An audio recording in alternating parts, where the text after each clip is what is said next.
অখিল ভট্টাচার্য একাডেমির পক্ষ থেকে আমরা ওয়ার্ল্ড সিস্টেম থিওরির ওপর অর্থাৎ বিশ্ব ব্যবস্থা তত্ত্বের ওপর 15টি এমসিকিউ প্র্যাকটিস করব।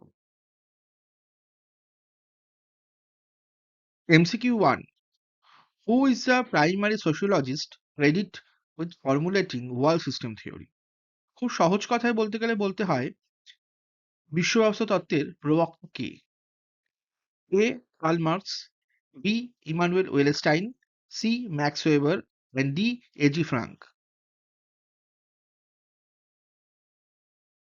Answer B Immanuel ওয়েলস্টাইন।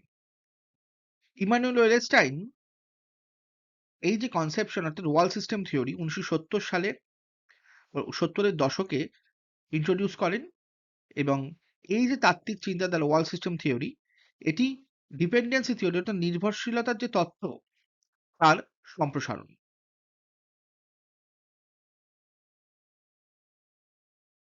MCQ 2, world system theory primarily views the global economy as অর্থাৎ ওয়ার্ল্ড সিস্টেম থিওরি গ্লোবাল ইকোনমিকে কিভাবে দেখে বা বিবেচনা করে?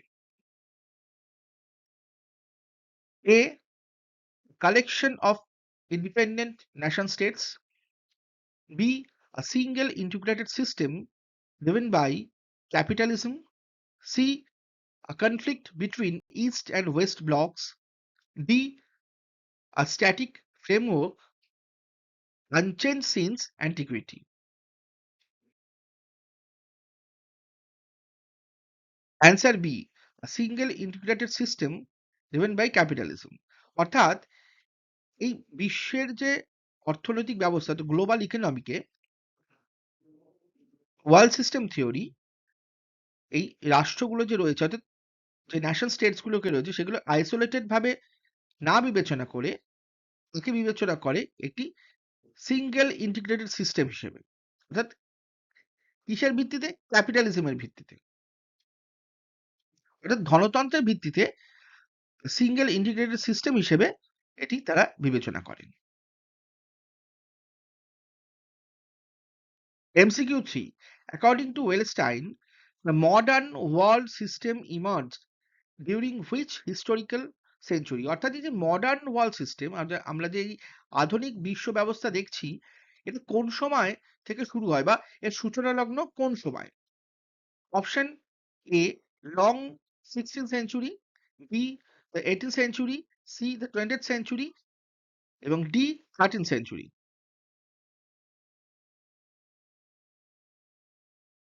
Answer A the long 16th century approx 1450 to 1640। অর্থাৎ এই সময় 1450 থেকে 1640 খ্রিস্টাব্দের মধ্যে আমরা কলোনিয়ালিজম অর্থাৎ উপনিবেশবাদের প্রসার দেখেছি। আর এই সময়টাকেই ইমানুয়েল ওয়েলস্টাইন বলছেন যে মডার্ন ওয়ার্ল্ড সিস্টেমের জন্মলগ্ন।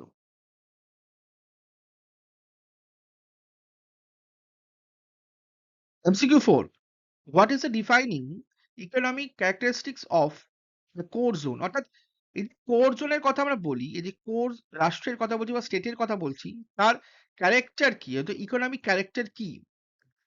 A.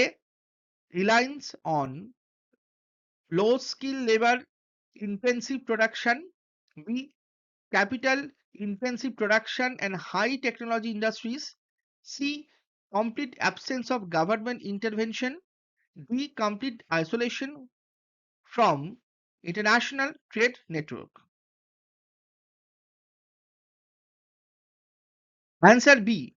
Capital intensive production and high technology industries. আমরা খুব ভালো করে জানি যে কোন রাষ্ট্রগুলোতে হাই টেকনোলজি ইন্ডাস্ট্রিজ রয়েছে অর্থাৎ খুব উচ্চ বা উন্নত মানের প্রযুক্তিগত শিল্প ব্যবস্থা রয়েছে এবং ক্যাপিটাল ইনটেনসিভ প্রোডাকশন অর্থাৎ ওখানে ক্যাপিটাল ইনটেনসিভ প্রোডাকশনও যথেষ্ট পরিমাণে হয় উন্নত রাষ্ট্রগুলোতে, সেটি এখানে বলা হচ্ছে।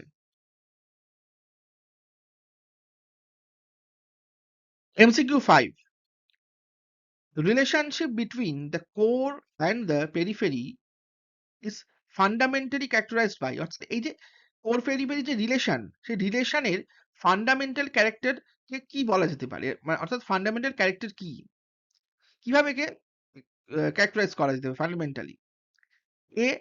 Equal partnership and resource sharing. B. Unequal exchange and exploitation. C. Mutual isolationism. D. Temporary friction that resolve naturally.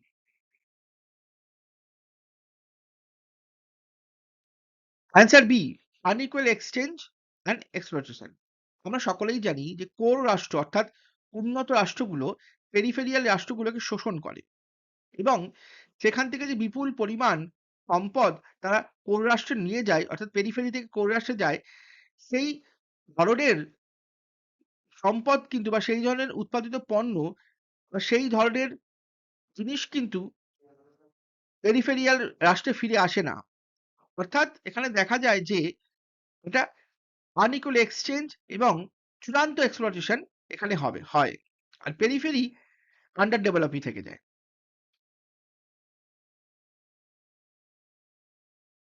MCQ 6.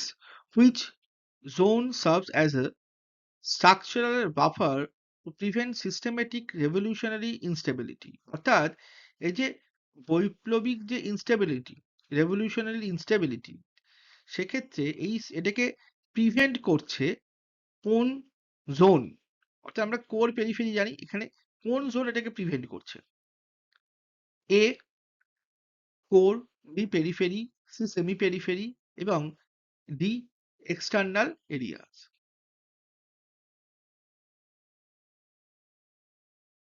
Answer C semi periphery. Semi periphery হওয়ার কারণ হলো এই সেমি পেরিফেরি হচ্ছে এমন একটি জোন যেখানে কোর এবং পেরিফেরি দুটোরই বৈশিষ্ট্য বর্তমান এবং এদের এই জোনটার জন্য সেমি পেরিফেরির জন্য কোর এবং পেরিফেরি সরাসরি যে সংঘাত সেটাকে প্রিভেন্ট করার জন্য কিন্তু এই জোনটা অর্থাৎ সেমি পেরিফেরি কাজ করছে। MCQ 7. Wall system theory builds heavily upon the economic assumption of which earlier theory? অর্থাৎ এই যে আমরা ওয়াল সিস্টেম থিওরি পড়ছি বা জানছি বা এমসিকিউ করছি, এই যে তাত্ত্বিক চিন্তাধারাটা ওয়াল সিস্টেম থিওরি সেটা কোন মানে পূর্ববর্তী কোন তাত্ত্বিক বা কোন তত্ত্বের অর্থনৈতিক যে ধারণা তার থেকে এসেছে বা তার থেকে ইনফ্লুয়েন্স হয়েছে? A modernization theory, B structural functional theory, C dependency theory এবং D new liberalism.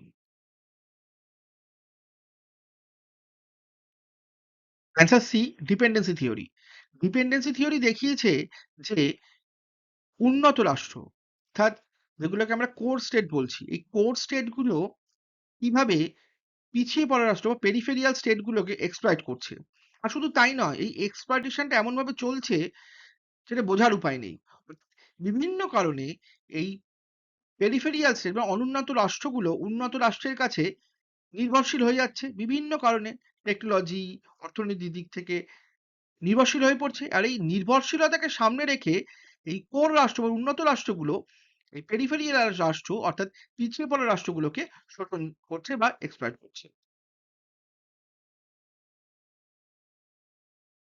MCQ 8. In world system theory, unequal exchange refers to অর্থাৎ এখানে আনইকুয়াল এক্সচেঞ্জ বলতে কি বলছো? আনইকুয়াল এক্সচেঞ্জটা কিভাবে হচ্ছে কোর পেরিফেরি মধ্যে? A. Trading identical goods for no profit. B. The transfer of surplus value from high wages or high tech region to low wages regions. C. The net transfer of value from low wages or low tech regions to high wage or high tech regions. And D. Arbitrary pricing fix dictated by the United Nations.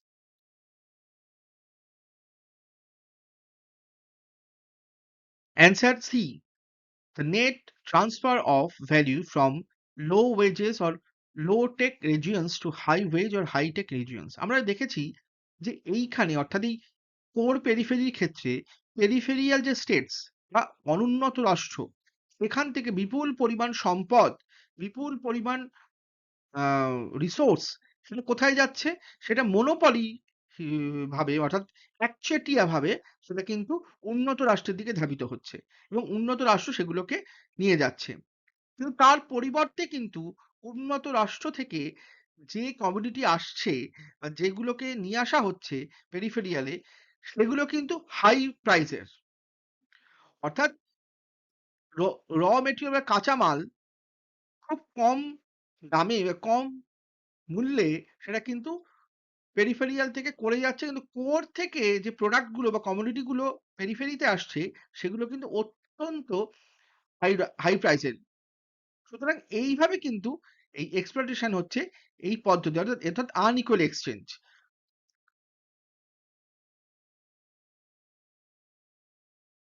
MCQ 9, which of the following is a classic characteristics of a semi-peripheral nation? অর্থাৎ এখানে semi peripheral যে Nations তার classic যে চরিত্র বা সনাতন চরিত্র কি সেটা জানতে চাইছে।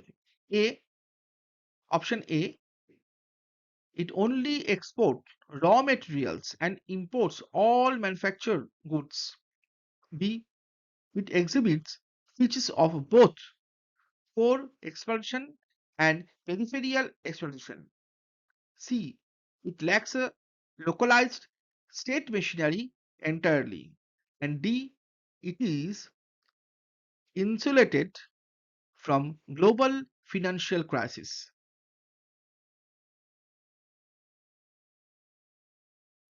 Answer B, it is exhibit features of both core extraction and peripheral exploitation. অর্থাৎ আমরা জানি যে সেমি পেরিফেরিয়াল যে ন্যাশনস সেখানে কোরের চরিত্র রয়েছে বা পেরিফেরিয়ালেরও চরিত্র রয়েছে। কেন? এই সেমি পেরিফেরিয়াল যে স্টেট রয়েছে বা ন্যাশনস রয়েছে সেখানে নিজস্ব একটি উৎপাদন ক্ষেত্র তৈরি হয়েছে। আর এই উৎপাদন ক্ষেত্র অর্থাৎ ইন্ডাস্ট্রিয়াল যে ইনফ্রাস্ট্রাকচার রয়েছে সেটা কিরকম? এটা কোরের মতন অনেকটা। আবার একে কিন্তু আবার কোর এক্সপ্লয়েট করে অর্থাৎ পেরিফেরির মতন। তো এখানে দ্বৈত চরিত্র রয়েছে অর্থাৎ ডুয়াল আইডেন্টিটি এখানে পাওয়া যায়। অর্থাৎ কোথায়? সেমি পেরিফেরিয়াল ন্যাশনস এ। MCQ 10, commodity chains in Wallerstein's framework highlight যে ওয়েলেস্টাইন যে ফ্রেমওয়ার্ক দেখাচ্ছেন, ওয়েলেস্টাইন যে ফ্রেমওয়ার্কটা দেখিয়েছেন ওয়ার্ল্ড সিস্টেম থিওরি, এখানে যে কমোডিটি যে চেইন সেটা কিভাবে দেখিয়েছেন? A, commodities are consumed entirely within their country of origin.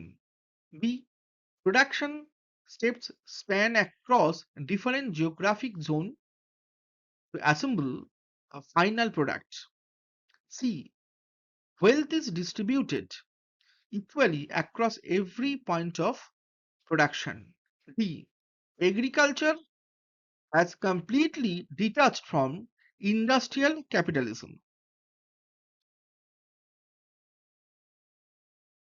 Answer B, production steps span across different geographic zone to assemble a final product. অর্থাৎ এখানে বলা হচ্ছে যে এই যে সারা বিশ্ব জুড়ে যে এটি কমোডিটি চেইন চলছে এটা কিভাবে চলছে? গ্লোবাল কমোডিটি চেইন কিভাবে চলছে? বলেছেন বলছেন পেরিফেরিয়াল স্টেটস থেকে র মেটেরিয়ালস আসছে, সেটাকে সেমি পেরিফেরিয়াল স্টেটে বা সেমি পেরিফেরিয়াল স্টেটস গুলোতে বা জোনে প্রসেস করা হচ্ছে এবং এইগুলোকে কোর স্টেটে ডিজাইন বা মার্কেটেড হচ্ছে। এই যে চেনটা এই জিওগ্রাফিক্যাল যে ব্যবস্থার মধ্যে দিয়ে চলে, জিওগ্রাফিক্যাল জোনের মাধ্যমে মধ্যে চলছে এই গ্লোবাল কমোডিটি চেইনটা। তিনি এটিই বলছেন। MCQ 11, the term de-peripheralization describes which phenomena? অর্থাৎ এই যে ওয়ার্ডটা ডি-পেরিফেরাইজেশন এই ওয়ার্ডটা বা এই টার্মটা কোন ঘটনার পরিপ্রেক্ষিতে ইউজ করা হয়? Option A, country dropping lower into the peripheral abyss. B, a peripheral or semi-peripheral state successfully moving up the systematic hierarchy. C, the complete voluntary abandonment of city life for agriculture. D, the elimination of borders between core states. Option B, a peripheral or semi-peripheral state successfully moving up the systematic hierarchy. অর্থাৎ এখানে বলা হচ্ছে যে এই যে systematic hierarchy সেটি moving up হচ্ছে। অর্থাৎ কোনো পেরিফেরিয়াল স্টেট প্রান্তবর্তী রাষ্ট্র তখন সেমি পেরিফেরিয়ালে পরিণত হচ্ছে বা সেমি পেরিফেরিয়ালের দিকে এগোচ্ছে। আবার কখনো সেমি পেরিফেরিয়াল স্টেট কোর স্টেটের দিকে এগোচ্ছে। স্ট্যাটাসটা চেঞ্জ হচ্ছে তাদের।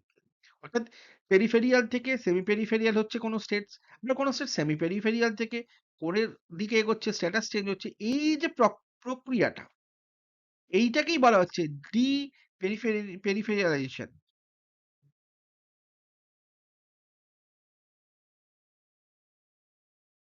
MCQ 12.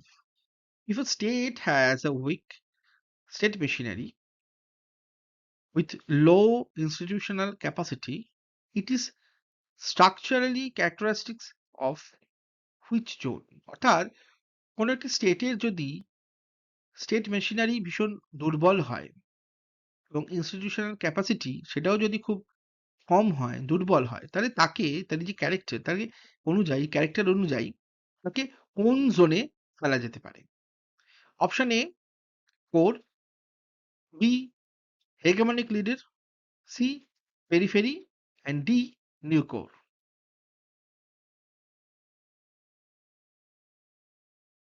Answer C periphery. আমরা সকলেই জানি যে পেরিফেরি জোনের রাষ্ট্রগুলোর মেশিনারি ভীষণ দুর্বল হয়। তাদের হয়তো প্রচুর রিসোর্স রয়েছে কিন্তু টেকনোলজি তাদের খুব কম, ইনস্টিটিউশনাল ক্যাপাসিটিও ভীষণ কম, ফিনান্সিয়াল ক্যাপাসিটি ভীষণ কম। সুতরাং এই জোনের স্টেটকে আমরা পেরিফেরিয়াল জোন বলতে পারি। MCQ 13. Which type of labor control was historically most prevalent in peripheral zone? অর্থাৎ পেরিফেরিয়াল জোনে কোন ধরনের লেবার কন্ট্রোল থাকে বা পাওয়া যায়? A highly compensated unionized labor, B concrete labor, C purely self-employed resourceful labor, and D high skill economic contracts.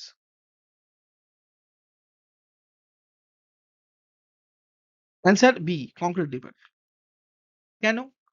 তার কারণ আমরা দেখেছি পোর কান্ট্রি বা সেমি পেরিফেরিয়াল কান্ট্রি গুলো এই পেরিফেরিয়াল কান্ট্রি থেকে প্রচুর পরিমাণে র মেটেরিয়ালস কালেক্ট করেন। এর পাশাপাশি এরা এই অঞ্চল থেকে এই পেরিফেরিয়াল অঞ্চল থেকে বিপুল পরিমাণ লেবার কালেক্ট করে। কেন? কারণ এখানকার যারা লেবার তারা যেহেতু খুব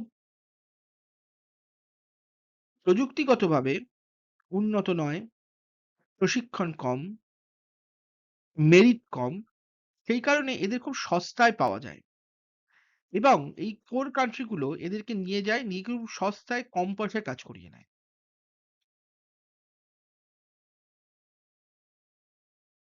MCQ 14. Which of the following is not a structural position in the world system hierarchy? A core, B periphery, C semi periphery, and D ultra periphery. Answer D ultra periphery. কেন? মানে এই ultra পেরিফেরির কথা Emmanuel ওয়েলেস্টাইনের যে মডেলটি তিনি দেখিয়েছেন core, semi periphery এবং periphery যে মডেল থেকে তার মধ্যে এটি নেই। সুতরাং এইটি এই স্ট্রাকচারের বাইরে বা এই স্ট্রাকচারের মধ্যে নয়।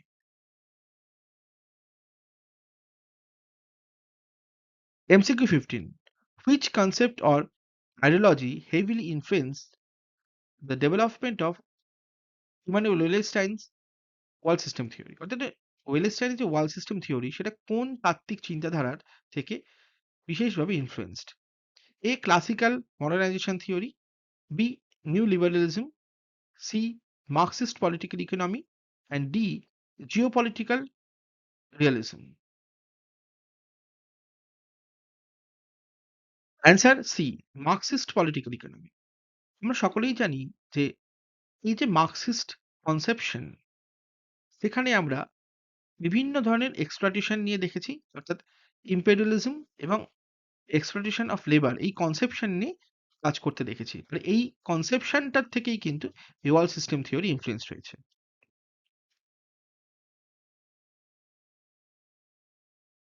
অখিল ভট্টাচার্য একাডেমির পরবর্তী lectures video features of Indian constitution এটি পাবলিশ হবে 6 to 7 জুন 2026। এটি আপনারা দেখতে পাবেন শুধুমাত্র অখিল ভট্টাচার্য একাডেমি ইউটিউব চ্যানেলে।